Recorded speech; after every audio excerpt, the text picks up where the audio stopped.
Welcome back to Gateway Classes. तो unit number 1 complete हो चुकी है और आज हम यूनिट नंबर 2 स्टार्ट करने जा रहे हैं। यूनिट नंबर 2 में कुछ चीजें ऐसी हैं जो चीजें आपने पहले पढ़ी, अगर आप उसको रिकॉल करेंगे तो आपको समझ में आएगा कि ये वही चीजें हैं, बट अब थोड़ा सा एडवांस वर्जन के तौर पे आपको इसको पढ़ना है, थोड़ा सा और आगे लेके जाना है। जो चीजें आपने नेटवर्क्स में पढ़ी है, एक यूनिट आपने नेटवर्क में पढ़ी थी फोर्थ सेमेस्टर में, ट्रांजिएंट रेस्पॉन्स पढ़ा था, बहुत अच्छे से याद होगा।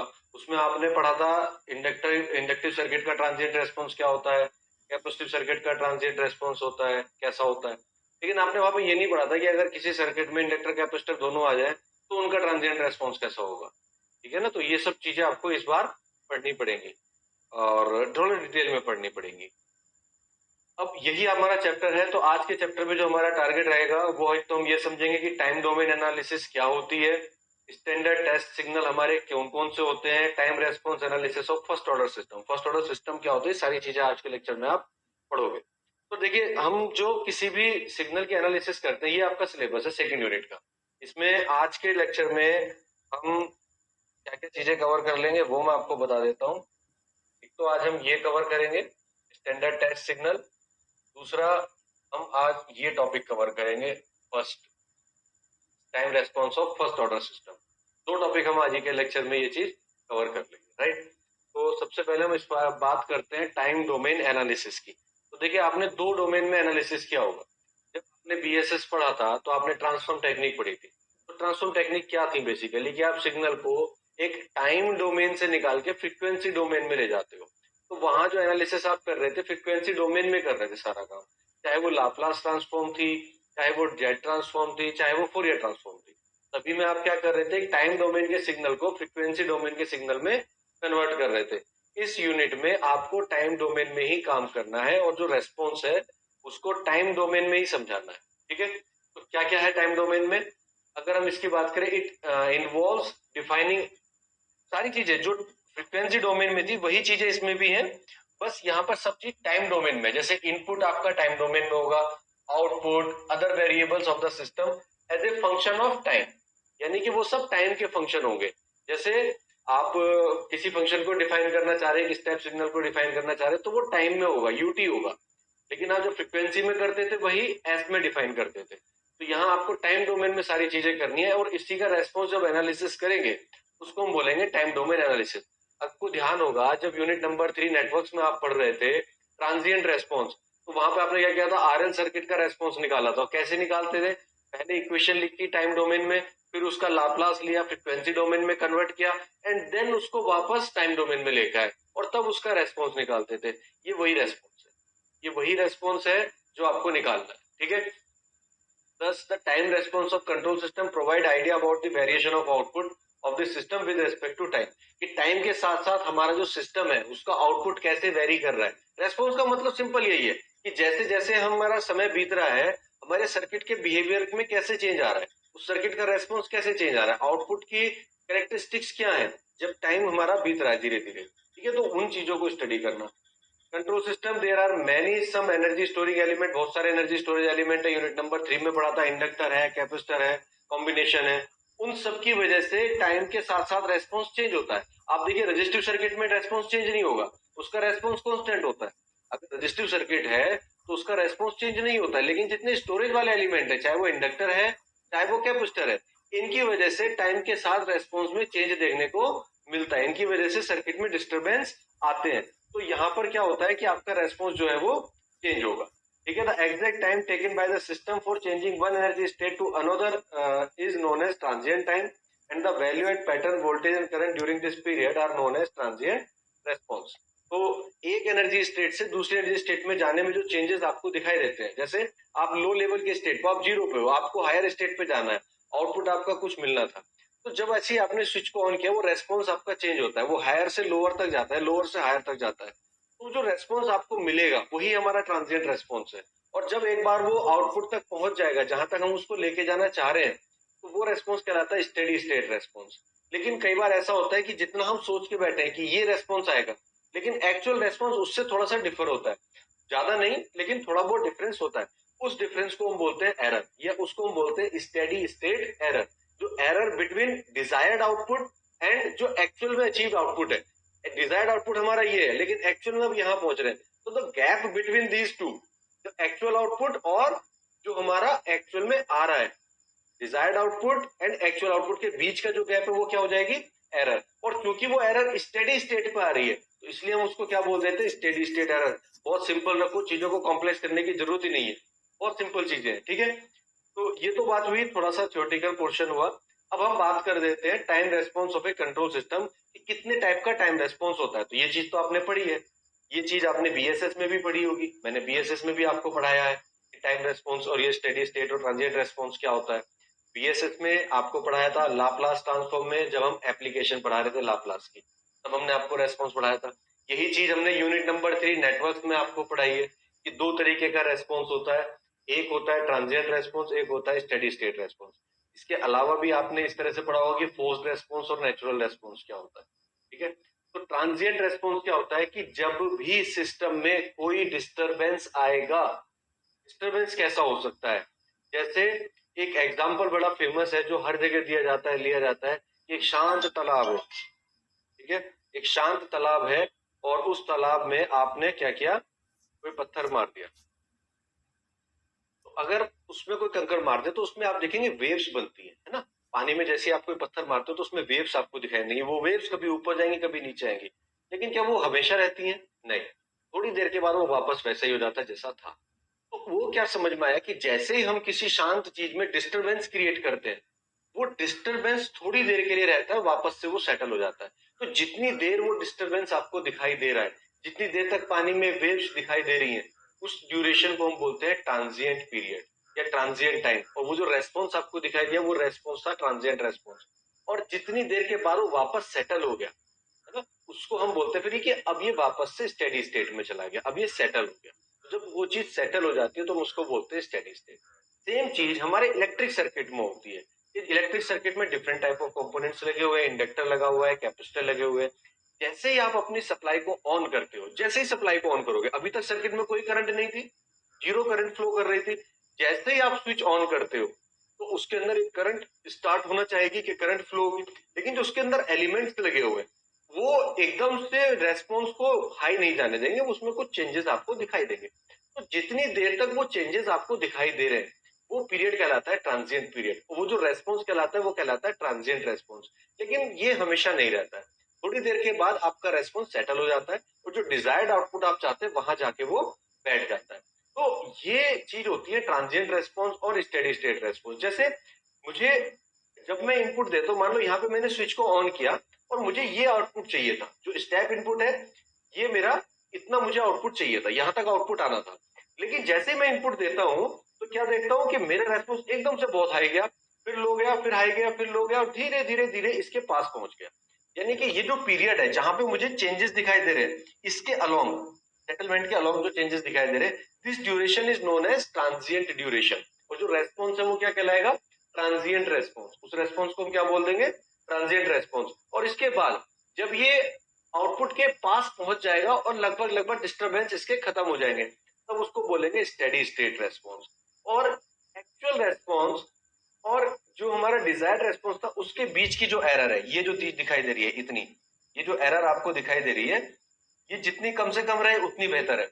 ये जो एरर आपको दिखाई दे रही है इसको बोलते हैं स्टेडी स्टेट एरर, कि भाई जो हम चाह रहे थे उससे हम इतना दूर रह गए। हम चाह रहे थे कि 2 एम्पियर का आउटपुट मिले या हमें 2.5 एम्पियर का मिले, लेकिन वो 2.45 रह गया बजाय 2.5 के, तो 0.05 की हमारी एरर रह गई।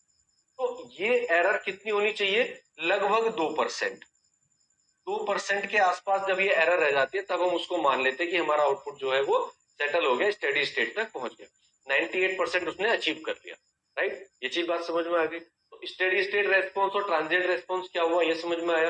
It is defined as the response of the system as the variation in output of the system before achieving the final value. Final value achieve करने से पहले का जो रेस्पॉन्स है when excited with the input signal. तो चीज steady state response क्या होता है, actual value of time response that is achieved after the elimination of transient. इसके हटने के बाद जो रेस्पॉन्स मिल रहा है that is steady state response. तो ये डेफिनेशन हो गई। चीजें रटने की जरूरत नहीं है, चीजों को दिमाग में समझो कि डिस्टरबेंस आया, जब तक डिस्टरबेंस रहा ट्रांजिएंट फेज, जब डिस्टरबेंस हट गया वो स्टेडी स्टेट रेस्पॉन्स हो गया। दैट्स इट, बात खत्म। आगे बढ़ते हैं। अब हमारे कुछ स्टैंडर्ड सिग्नल है, जो स्टैंडर्ड टेस्ट सिग्नल है, जो हम इनपुट के साथ में देते हैं। भाई हमने एक सिस्टम लिया, उस सिस्टम में कुछ तो इनपुट दे रहे होंगे। अब इनपुट हमारा डिफरेंट टाइप के सिग्नल्स हो सकते हैं, वो इम्पल्स सिग्नल हो सकते हैं, वो स्टेप सिग्नल्स हो सकते हैं, वो रैंप सिग्नल्स हो सकते हैं, वो पैराबोलिक सिग्नल्स हो सकते हैं।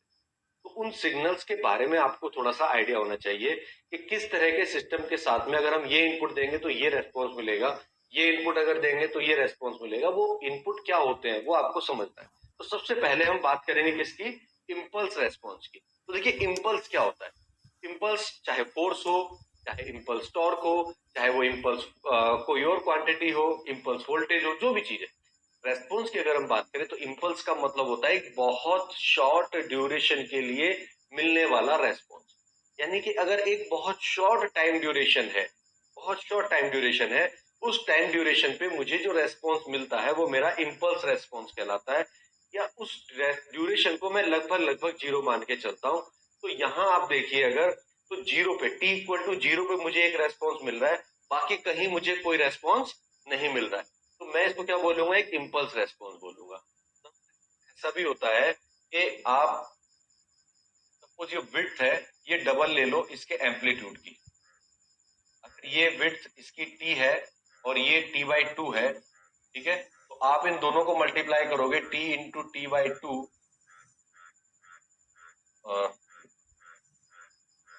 इन दोनों रेस्पॉन्स की अगर आप मल्टीप्लाई कर दो तो ये कितना आ जाएगा, ये वन आ जाएगा।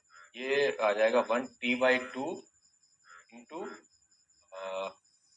सपोज ये ए है, ये टू ए है, तो T by two into two A, ठीक है, और ये हो जाएगा टी इंटू ए। देखिए अगर हम तो ये दोनों को डिवाइड कर दो तो टी इंटू ए अपॉन टी इंटू ए, आप देखेंगे ये हमारा कितना आ गया, रेस्पॉन्स वन आ गया। तो यानी कि जब ड्यूरेशन हमारी वन हो जाती है, ये किताबों में मिलेगा मेथड। हम कहते हैं कि इसको क्यों पढ़ना, बिना वजह कंफ्यूज हो जाओगे। सिंपल देखो, जब कोई इम्पल्स रेस्पॉन्स जीरो पे डिफाइन होता है, कहीं पे भी डिफाइन हो सकता है, ये क्या है, ये भी हमारा इम्पल्स रेस्पॉन्स है, लेकिन ये केवल एक time in t equal to one पे डिफाइंड है।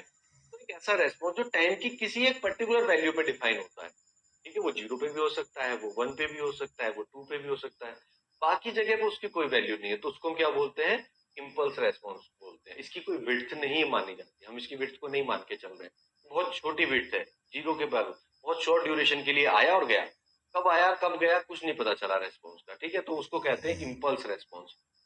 तो इसको हम यहाँ से हटा देते हैं, ठीक, यहाँ से इसको, अननेसेसरी कंफ्यूजन रहेगा अदरवाइज आपको। तो ये कहलाएगा आपका इम्पल्स रेस्पॉन्स। तो इम्पल्स रेस्पॉन्स क्या हुआ, जो केवल t इक्वल टू जीरो पे जिसका मैग्नीट्यूड a है, बाकी टाइम की सभी वैल्यू पे वो जीरो। आप देखो टाइम के जीरो पे तो ये वैल्यू a दिखा रहा है, लेकिन t जब पॉजिटिव है तभी भी कोई रेस्पॉन्स नहीं है, t इक्वल टू जब नेगेटिव है तभी भी कोई रेस्पॉन्स नहीं है। तो t की बाकी सभी वैल्यू पे जीरो है, केवल जीरो पे डिफाइंड है a। ये भी कर सकते हो, अगर आप इसको वन पे डिफाइन करते हो तो t इक्वल टू वन पे डिफाइन हो जाएगा a, बाकी सब वैल्यू पे जीरो रहेगा, ठीक है। तो ये रेस्पॉन्स कहलाता है इम्पल्स रेस्पॉन्स। और अगर इस a को मैं वन के इक्वल रख दूं, if a equal to one, तो मेरा रेस्पॉन्स कहलाता है डेल, यानी कि unit impulse response. Unit impulse, तो ये क्या कहलाता है, यूनिट इम्पल्स रेस्पॉन्स। अगर a की वैल्यू को वन रखे तो इसको हम बोल देंगे यूनिट इम्पल्स रेस्पॉन्स। और वो कितना होता है, अगर इसका हम लाप्लास लें तो डेल ऑफ इम्पल्स रेस्पॉन्स कितना हो जाएगा, डेल एस, और इसकी वैल्यू आती है वन। यानी कि एक इम्पल्स ट्रांसफॉर्म का, इम्पल्स रेस्पॉन्स का जो लाप्लास ट्रांसफॉर्म होता है वो वन आता है, फ्रीक्वेंसी डोमेन में अगर रिप्रेजेंट करते हैं, इस तरह से सिग्नल को बनाते हैं। ये हुआ इम्पल्स फंक्शन। बात करें स्टेप सिग्नल की या स्टेप फंक्शन की, तो स्टेप फंक्शन क्या होता है, ये केवल टाइम की पॉजिटिव वैल्यू पे डिफाइन हो रहा है, निगेटिव वैल्यू पे ये डिफाइन नहीं होता। निगेटिव वैल्यू के लिए इसकी वैल्यू जीरो होती है, लेकिन इसकी वैल्यू फिक्स होती है, चेंज नहीं होती। जैसे इसका मैग्नीट्यूड अगर ए है तो वो ए रहेगा। इससे क्या बनता है, जैसे स्क्वायर वेव होती है वो स्टेप सिग्नल से ही बनती है। तो टाइम की जितनी पॉजिटिव वैल्यू थी, टाइम की जितनी भी पॉजिटिव वैल्यूज थी, उन सब के लिए मेरा रेस्पॉन्स की वैल्यू क्या है, देखो ए है, जीरो पे भी ए है, वन पे भी ए है, टू पर भी ए है, थ्री पे भी है, कहीं भी देख लो सब जगह ए है। तो जितने टाइम की पॉजिटिव वैल्यू है सबके लिए इसकी वैल्यू कांस्टेंट है, ए रहेगी। लेकिन टाइम की जो नेगेटिव वैल्यू है, जीरो से छोटी वैल्यू है, उसके लिए इसका वैल्यू कितना रहेगा, जीरो रहेगा। तो इसको हम क्या बोलते हैं, स्टेप रेस्पॉन्स। अब यहीं पे अगर मैं ए यानी कि ये जो मैग्नीट्यूड है, इस ए को अगर 1 के इक्वल ले लूं तो मैं इसको क्या बोल सकता हूं, unit step signal. Unit step signal, unit step signal. अगर ये मैग्नीट्यूड कितना ले लें, 1 ले लें, तो यूटी ऑफ लाप्लास अगर इसका ले तो कितना होगा, यूएस, और ये आपने पढ़ा हुआ है 1/s। ये सारी चीजें मैं आपको नेटवर्क्स में बहुत अच्छे से पढ़ा चुका हूँ, तो ये नहीं कहना कोई कि सर ये तो हमने पहली बार पढ़ रहे हैं। तो ये पहली बार नहीं पढ़ रहे हो आप, तीसरी बार पढ़ रहे हो कम से कम, ठीक है। उसके बाद रैंप फंक्शन की बात करें, रैंप फंक्शन क्या होता है, एक स्लोप वाली लाइन होती है जिसमें स्लोप होता है एम, एम क्या होता है, tan थीटा या परपेंडिकुलर अपॉन बेस। तो इस सिग्नल को अगर हम डिफाइन करेंगे, the function which is represented by an inclined line intersecting the origin is known as ramp function. This means this function starts from zero and increase or decrease linearly with time. Time के साथ change होगा, ठीक है। Characteristic आपकी इस तरह से बन जाएगी। ये जो ए होता है, दिस ए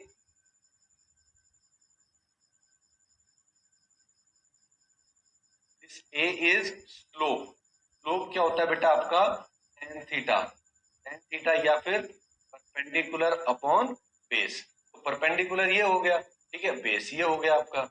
तो ये वैल्यू जो होती है ये ए कहलाती है। तो ये एम कह लो, आप जब लीनियर इक्वेशंस पढ़ते थे पहले, कभी मैथ में पढ़ी होंगी, आपने एम लिया होगा। यहाँ पे हम उसको ए ले रहे हैं क्योंकि हर इक्वेशन में ए ले रहे हैं। तो ये ए क्या है, बेसिकली स्लोप है। इसको हम क्या बोलते हैं, tan थीटा। अब टाइम की जितनी पॉजिटिव वैल्यू है वहां पर तो मुझे रेस्पॉन्स मिलेगा एमटी, लेकिन बाकी सब जगह नेगेटिव वैल्यूज के लिए मुझे क्या मिलेगा, हमेशा जीरो। यानी कि ये जितने भी रेस्पॉन्स है ये सब पॉजिटिव वैल्यूज के लिए है, नेगेटिव वैल्यूज के लिए हम नहीं लिख रहे। तो ये चीज समझ में आई। अब अगर मेरा स्लोप यूनिटी है, अगर मेरा स्लोप यूनिटी है यानी कि ये थीटा कितना है, 45 डिग्री है, तो मैं क्या कह सकता हूं कि ए इक्वल टू 1 है, तो मेरा सिग्नल कहलाएगा यूनिट रैंप सिग्नल। तो मेरा सिग्नल क्या कहलाएगा, यूनिट रैंप सिग्नल, क्योंकि m इक्वल टू 1 हो गया या a इक्वल टू 1 हो गया। If a equal to 1 then ramp signal is called as unit ramp signal, ठीक है। और इसका जब हम लाप्लास लेंगे तो कितना आ जाएगा, 1/s²। ये सारी चीजें निकलवा चुके हैं हम, ठीक है। एफ टी की power minus H T D T करके आप निकालते थे इंटीग्रेशन करके, वो सब चीजें कर चुके हैं, वहां नहीं जाना है, लाप्लास नहीं पढ़ना है।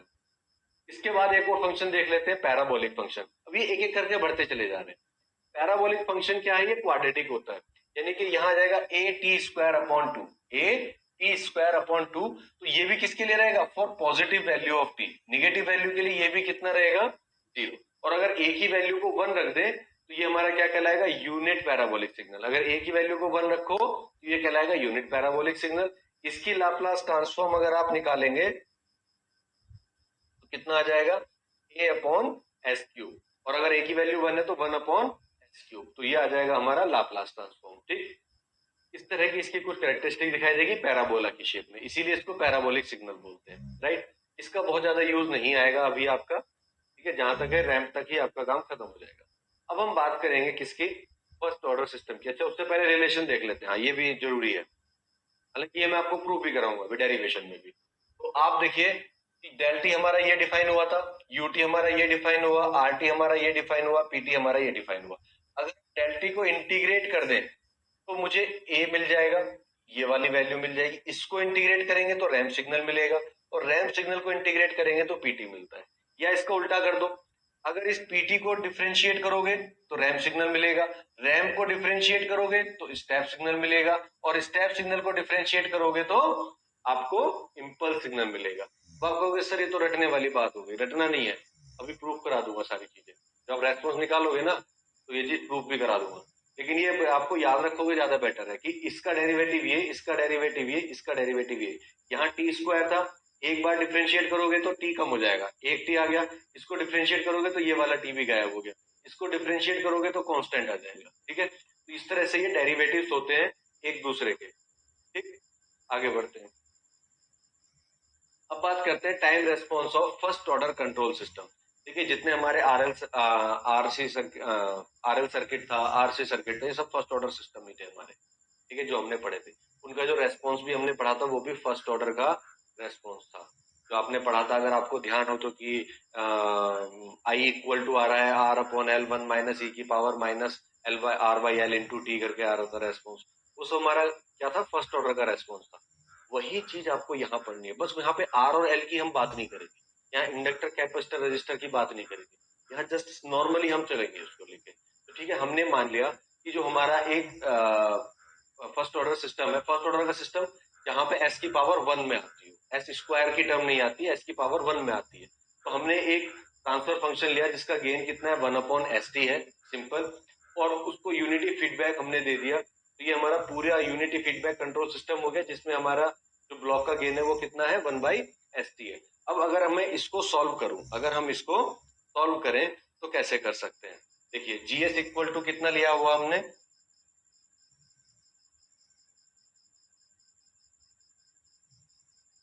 जीएस इक्वल टू 1/HT, और फीडबैक गेन कितना है हमारा, HS इक्वल टू 1 लिया हुआ है। तो ट्रांसफर फंक्शन कितना हो जाएगा हमारा,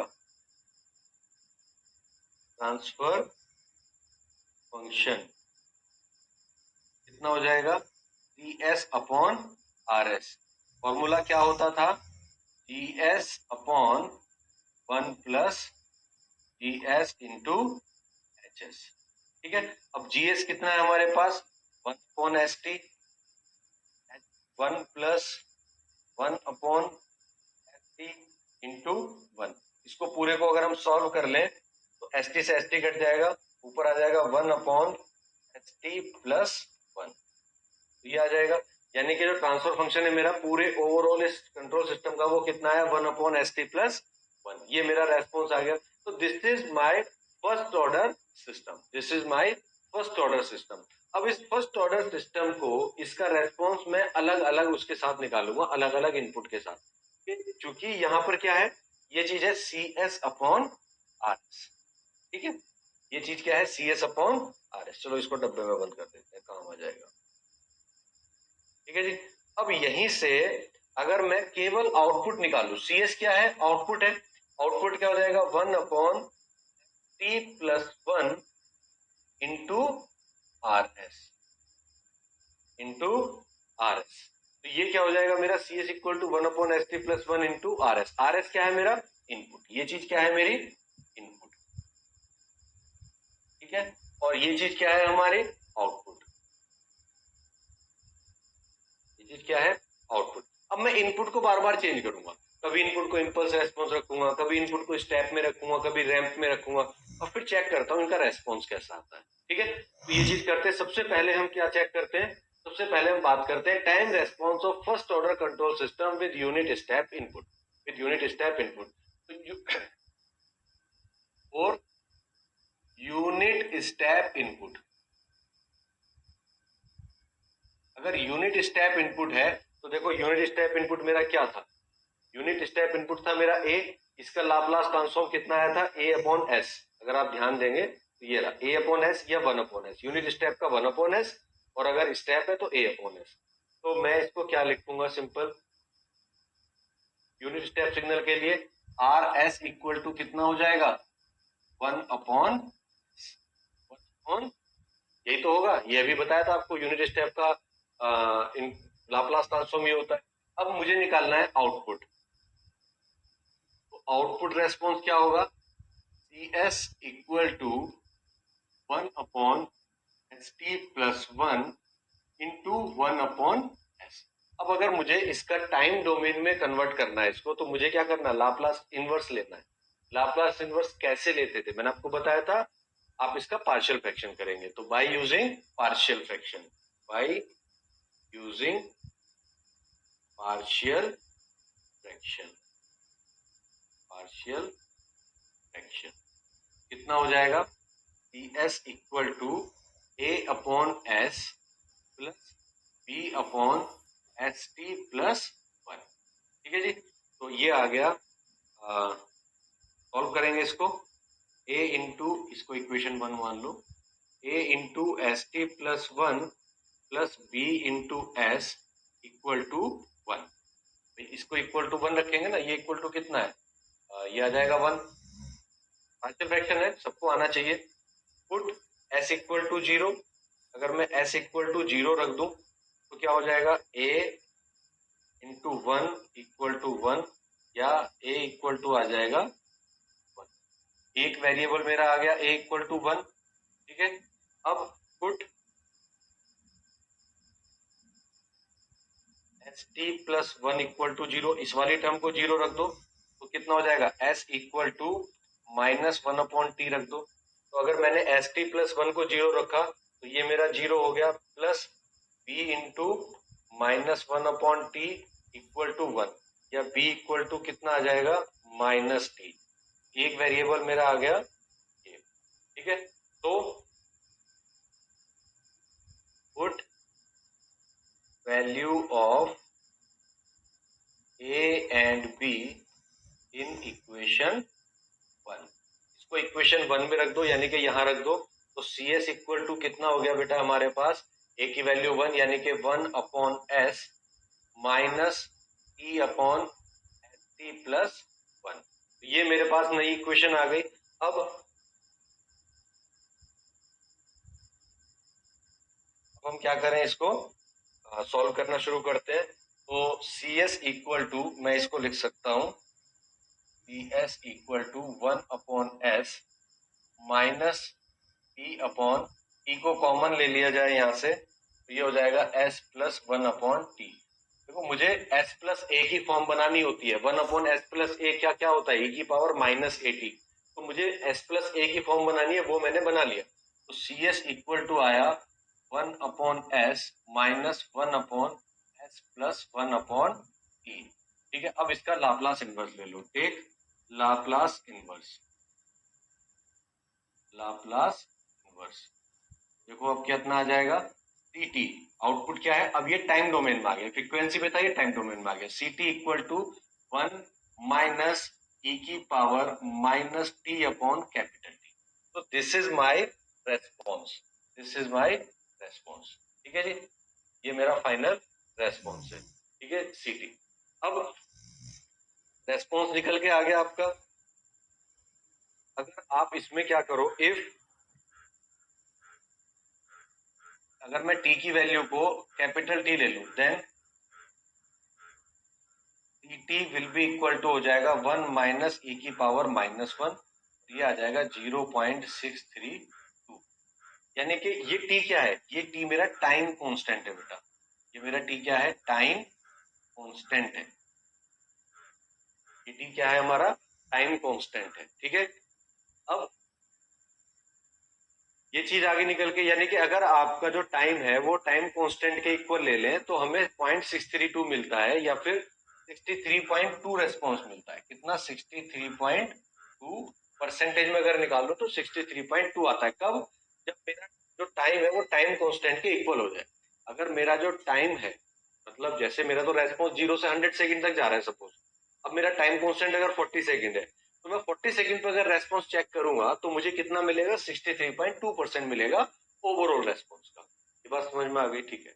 अब इसके बाद में ये जो टाइम कांस्टेंट है ये हमें क्या इंफॉर्मेशन दे रहा है, कि यहाँ पे लिख भी लो, चलो भूल जाओगे नहीं तो। टाइम क्या हुआ, time constant informs how fast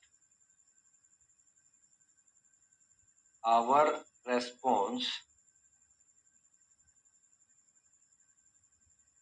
reach final value. जो हमारी फाइनल वैल्यू है या फाइनल रेस्पॉन्स है वो कितनी जल्दी पहुंच रहा है, वो बताता है हमें टाइम रेस्पॉन्स। अब अगर मैं टाइम कांस्टेंट को डबल कर दूं, इफ टी इक्वल टू मैं ले लूं 2t, अगर मैं अपने टाइम को डबल टाइम कांस्टेंट के इक्वल ले लूं, देन टी जो आता है मेरा, उसको आप सॉल्व करेंगे तो ये आएगा 86.4%। और अगर मैं अपने टाइम कांस्टेंट को 4 टाइम्स ले लूं, तब इसी में रखना है, टी की जगह 40 रख दो, तो टी की पावर -4 हो जाएगा। टी की पावर -4 होते ही जो मेरा रेस्पॉन्स आएगा, टी इक्वल टू आ जाएगा 98% अप्रोक्सीमेटली। अप्रोक्सीमेटली कितना आ जाएगा, 98% आ जाएगा। तो अगर हम इसका रेस्पॉन्स ड्रॉ कर दें, इसका रेस्पॉन्स अगर मैं ड्रॉ करूं,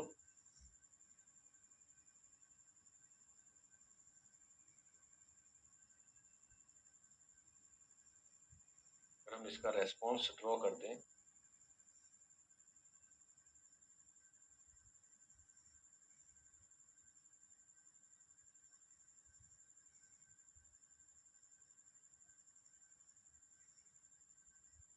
ठीक है जी। अगर हम इसका रेस्पॉन्स ड्रॉ करें तो वो रेस्पॉन्स कुछ इस तरह से आएगा, या एक काम करते हैं पहले इसको यहाँ भी बना लें।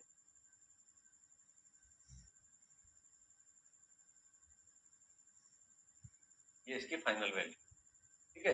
जो हम चाहते हैं कि इतनी फाइनल वैल्यू आ जाए, बट हमारा जो रेस्पॉन्स रहेगा ना वो कुछ इस तरह से आएगा, इस तरह से आएगा, ठीक। अब अगर मैं बात करूं कि जब मेरा t equal to time constant है, तो उस समय पे मेरी जो वैल्यूज आएंगी, इस समय पे जो मेरी वैल्यूज हैं वो ये है,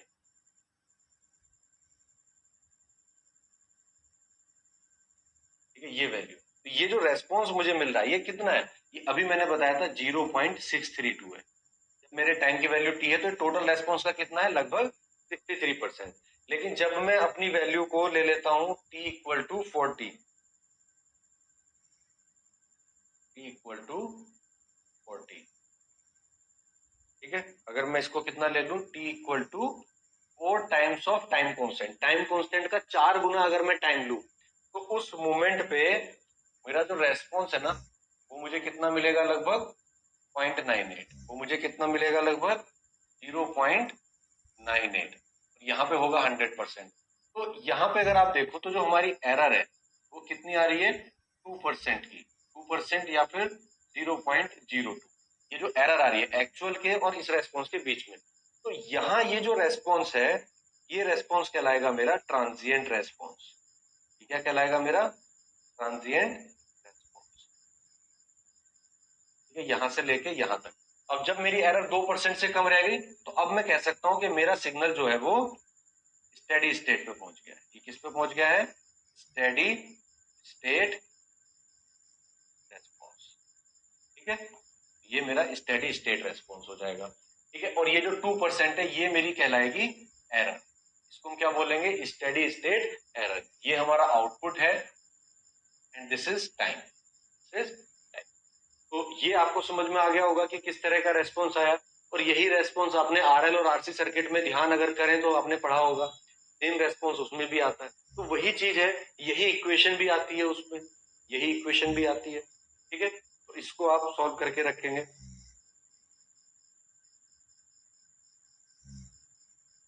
एरर कितनी हो जाएगी हमारी, एरर अगर निकालना चाहे तो एरर कितनी हो जाएगी, एरर हो जाएगी बेटा इनपुट माइनस आउटपुट। तो ठीक है, इनपुट कितना है, R T minus T T. Input reference signal जो है उसमें से माइनस कर दो तभी तो एरर का पता चलेगा। तो हमारा रेफरेंस सिग्नल कितना है, 1। यूटी कितना है, आर एस कितना है हमारे पास, 1/s। आर टी कितना होगा, 1। आर टी स्टेप सिग्नल के लिए आर टी कितना होता है, 1 होता है यूनिट स्टेप के लिए। तो R T equal to 1 minus T T कितना है हमारे पास, 1 माइनस ई की power minus T, 1 minus E की power minus T upon capital T. ये हो जाएगा आपका ई की power minus T upon capital T. This is our state error, ठीक है। दिस इज आवर ईटी, ये हमारी हो जाएगी ET. And E S S equal to हो जाएगा लिमिट, अगर मैं इसकी कर दूं टी टेंड्स टू 0 ई की power minus T upon capital T. ये हो जाएगी मेरी स्टेडी स्टेट एरर। और इसको मैं कह सकता हूं कि ये ऑलमोस्ट हो जाएगी हमारी 0 के आसपास। ये जो कांस्टेंट होता है ना ये यहीं दिखाई देगा, तो स्टेडी स्टेट एरर ऑलमोस्ट 0 हो जाएगी। बस ये है आपका टाइम रेस्पॉन्स ऑफ। इसी तरह से क्वेश्चन एग्जाम में पूछा जाता है कि derive the time response of a first order system with unit step input या with ramp input, ramp input के साथ बताइए। तो आपको ये डेरिवेशन करके आना पड़ेगा, ये डेरिवेशन आपको करके आना पड़ेगा, ठीक है। इसके बाद अब हम करेंगे यूनिट रैंप के साथ। अगर हमने यूनिट रैंप लेना है तो हमारा आर एस इक्वल टू कितना होगा, देखो आर टी इक्वल टू क्या था हमारे पास, 80, ठीक है। तो आर एस इक्वल टू कितना हो जाएगा हमारे पास, ए अपॉन एच स्क्वायर और रैंप सिग्नल और रैंप इनपुट। रैंप इनपुट के लिए ये हो जाएगा यूनिट रैंप, और यूनिट रैंप के लिए हो जाएगा और यूनिट रैंप, ठीक है। हमें तो यूनिट रैंप के लिए चाहिए, तो आर एच इक्वल टू हो जाएगा 1 अपॉन एच स्क्वायर, ठीक है। तो आउटपुट कितना था, output C S equal to था 1/ST+1 इंटू RS, या इसको मैं क्या लिख सकता हूं, 1/S² ST+1। RS की वैल्यू कितनी रख दी, 1/S²। ये मेरा CS आ गया। अब मुझे क्या करना है, CT लेके आना है, तो फिर से इसके पार्शियल फ्रैक्शन करने पड़ेंगे। पार्शियल फ्रैक्शन कैसे करूंगा, मैं इसको लिख सकता हूं बाय पार्शियल फ्रैक्शन। तो CS इक्वल टू क्या लिखेंगे हम, AS plus B upon S²। जब भी S² की टर्म आती है दो वेरिएबल आ जाएंगे, प्लस T अपॉन ST+1। ठीक है जी। इसको सॉल्व कर लेंगे। इसको अगर हम सॉल्व करते हैं तो ये आ जाएगा AS plus B into ST+1 plus ES² equal to 1। तो अगर मैं इसको मल्टीप्लाई करके कॉमन करूं तो देखिए S² को अगर मैं कॉमन लूं तो मेरे पास आ जाएगा 8 इंटू टी प्लस बी की कोई टर्म नहीं आएगी, सी की टर्म आ जाएगी सिंपल। तो AT plus C plus S को अगर मैं कॉमन लूंगा तो AS यानी कि A आ जाएगा, प्लस और यहाँ पर आ जाएगा आपका B into T plus CS² तो आएगा ही नहीं, तो ये आ जाएगा A plus BT plus constant आ जाएगा B इक्वल टू 1।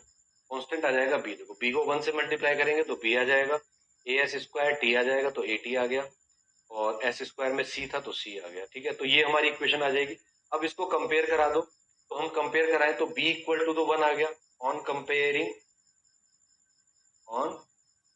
B को 1 से मल्टीप्लाई करेंगे तो B आ जाएगा, AS² T आ जाएगा तो AT आ गया, और S² में C था तो C आ गया। ठीक है, तो ये हमारी इक्वेशन आ जाएगी। अब इसको कंपेयर करा दो, तो हम कंपेयर कराएं तो B इक्वल टू तो 1 आ गया। On comparing B equal to कितना आ गया, तो सीधे सीधे 1 आ गया। B इक्वल टू कितना आ गया, सीधे सीधे 1 आ गया हमारा। ठीक है, और अगर दूसरे को कंपेयर करें तो A प्लस कंपेयर कर लेते हैं A plus B T, A plus B T. तो A plus B T equal to 0 है, तो B यहाँ से A निकल के आ जाएगा A equal to minus B T, और A इक्वल टू B की वैल्यू 1 है तो A equal to minus T, तो ये दूसरी वैल्यू आ गई। ठीक है जी। और तीसरी इक्वेशन क्या थी, AT प्लस सी, तो AT plus C equal to 0। तो यहां से C अभी हमें निकालना है, C इक्वल टू कितना हो गया, माइनस AT, या A की वैल्यू कितनी आई हमारी, A की वैल्यू तो अभी निकाली हमने माइनस टी, तो ये आ जाएगा minus T minus minus plus, और ये हो जाएगा T²। तो A की वैल्यू हो जाएगी माइनस टी, तो ये हो जाएगा C equal to T² equal to T²। ये देख लीजिए एक बार T² आ रहा है कि नहीं। ठीक है जी, तो ये हमारे पास आ गया। अब A, B और C की वैल्यू को अगर हमने निकाल लिया है,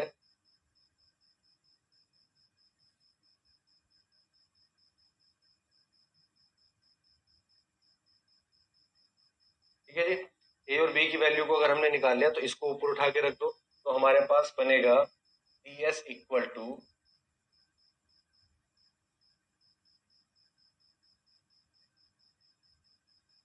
CS equal to AS plus B। A कितना आया हमारे पास, माइनस टी, तो minus T into S plus B कितना है हमारे पास, B equal to 1 upon S² plus T upon C कितना आया, T² अपॉन ST+1।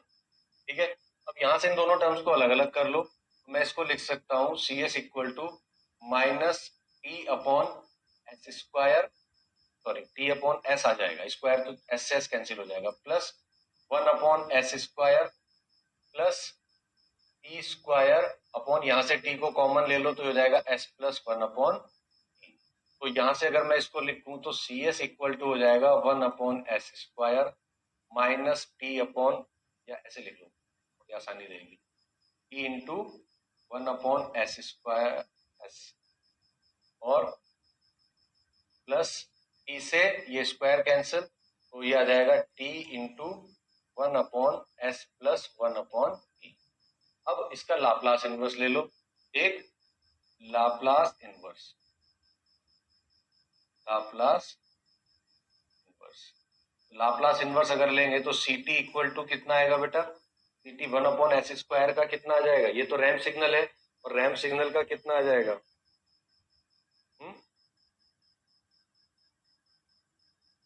इसका आ जाएगा हमारे पास टी, सिंपल कितना आ जाएगा, एटी आता है ना, 1/s² का कितना हो जाएगा, टी आ जाएगा, ठीक है, और 1/s का कितना आ जाता है, 1, यानी कि ये आ जाएगा -t, और प्लस टी, इसका कितना आ जाएगा, e की पावर -t/t, ठीक है जी। तो ये हमारे पास फाइनल रेस्पॉन्स आ गया है एक रैंप सिग्नल के साथ, इसके साथ आया रेस्पॉन्स हमारा, रैंप सिग्नल के साथ रेस्पॉन्स आया, ठीक है जी। अब इतना आने के बाद, ओहो, एरर अगर निकालना चाहो तो एरर निकाल सकते हो, नहीं निकालना चाहते हो तो वही कोई दिक्कत नहीं है। एरर कितनी आ जाएगी, ET equal to RT minus ET। RT कितना है यहाँ पे हमारे पास, RT हमारे पास है A इंटू टी, अब हमने A को तो वन ले रखा है तो बेसिकली T ही है, तो T minus T plus T e की पावर -T/,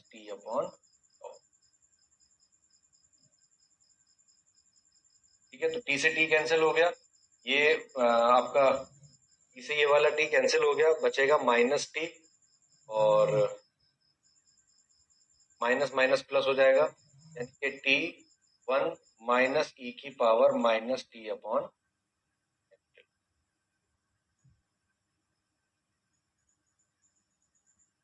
ठीक है, ये हमारी एरर हो जाएगी। और ESS कितना हो जाएगा, ESS हो जाएगा steady state error, steady state error. Steady state error को हम डिटेल में ही पढ़ेंगे बेटा, अभी इतना टेंशन मत लेना। ESS इक्वल टू होगा limit t tends to infinity और t इंटू 1 माइनस e की पावर -T/T इक्वल टू आ जाएगा t। तो ये एरर हमारी कितनी आ जाएगी, जो कांस्टेंट है उस t के इक्वल आ जाएगी। This is the steady state error, ठीक। अब हमें क्या करना है, इसका रेस्पॉन्स बना, तो ये डेरिवेशन कंप्लीट हो गया, ठीक है, सिंपल डेरिवेशन है। रैम्प के साथ आएगा तो ये करना है, स्टेप के साथ आएगा तो वो वाला करना है। अब रैम्प के साथ में आपको क्या करना है, इसका वो बनाना है कैरेक्टरिस्टिक,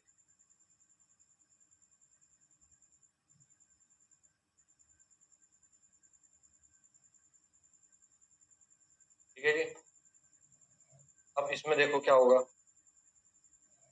हमारा RT तो सिंपल एक लाइन है, ठीक है, तो RT क्या होगा, ये तो हो गया हमारा RT,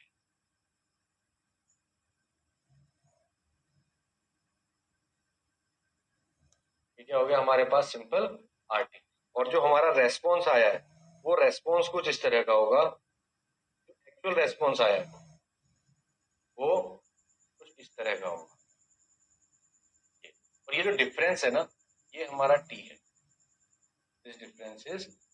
ये हो गया हमारा CT जो आउटपुट है, और ये हमारा है RT, ये हमारा क्या है, ठीक है। तो इस तरह से आपका रेस्पॉन्स आपको मिलेगा, और यही हमारी स्टेडी स्टेट एरर है। इसी को हम क्या बोल देंगे, ESS भी बोल देते हैं। This is ET, this is T, and this is the response. तो एक्चुअल रेस्पॉन्स हमारा ये वाला है, ठीक है, नीचे वाला। This is the characteristic of या this is the response of first order system with unit ramp input, ठीक है। इतनी बात समझ में आ गई। यूनिट रैम्प के साथ आपने निकाल दिया, ये आपके पास आउटपुट आया जो भी निकल के आया।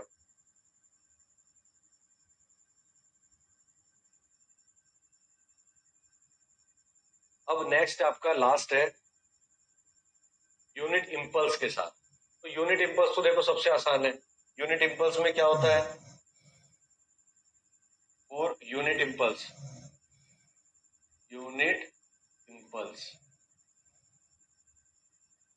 डेल एस इक्वल टू होता है 1, डेल एस इक्वल टू होता है 1, डेल टी का इम्पल्स रेस्पॉन्स कितना आ जाता है 1, तो आउटपुट कितना हो जाएगा, output T S equal to हो जाएगा बेटा 1/ST+1 इंटू आर एस, और आर एस की वैल्यू कितनी है यहाँ पर 1, यानी कि सी एस इक्वल टू हो जाएगा 1/ST+1, सिंपल इतना ही आ जाएगा। अब इसको अगर मुझे सॉल्व करना है तो s प्लस ए की फॉर्म में बनाओ, तो मैं यहाँ से t कॉमन ले सकता हूँ 1/+1/t इंटू 1/t, यहाँ से मैंने t को कॉमन लेके बाहर रख लिया, तो ये मेरी टर्म आ गई।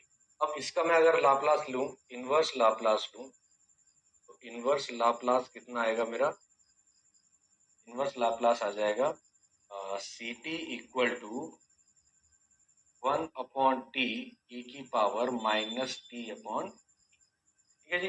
ये मेरा आ गया इम्पल्स रेस्पॉन्स। तो इम्पल्स रेस्पॉन्स सबसे ज्यादा आसान है तो कैलकुलेट करना, ठीक है जी। ये आ गया हमारा इम्पल्स रेस्पॉन्स, राइट।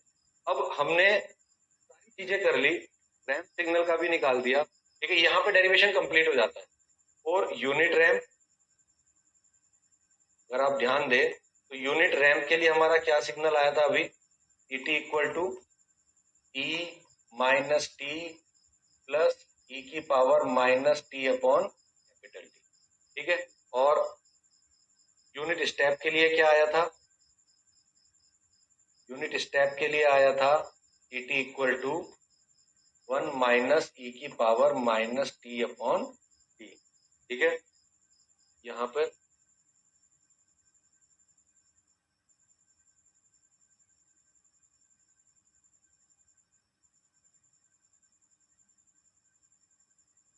प्लस क्या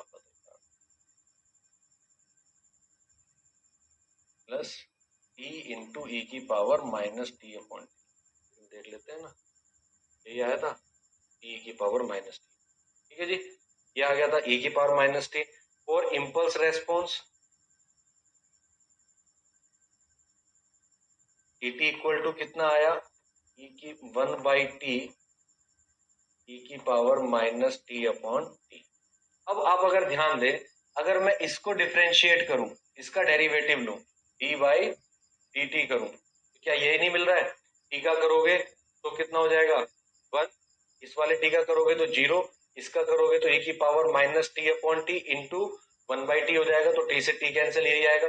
इसको अगर डिफरेंशिएट करूंगा तो क्या मुझे ये नहीं मिलेगा, बिल्कुल मिलेगा। तो एक चीज आप समझिए कि ये इसका डेरिवेटिव होता है, ये इसका डेरिवेटिव होता है। जो चीज मैंने आपको अभी बता रहा था वो चीज आप यहाँ से प्रूव करके देख सकते हो, आप इनको डेरिवेटिव कर निकालो तो यही निकल के आएगा। रही बात इसकी कैरेक्टरिस्टिक की, तो कैरेक्टरिस्टिक हम इसकी बना लेते हैं।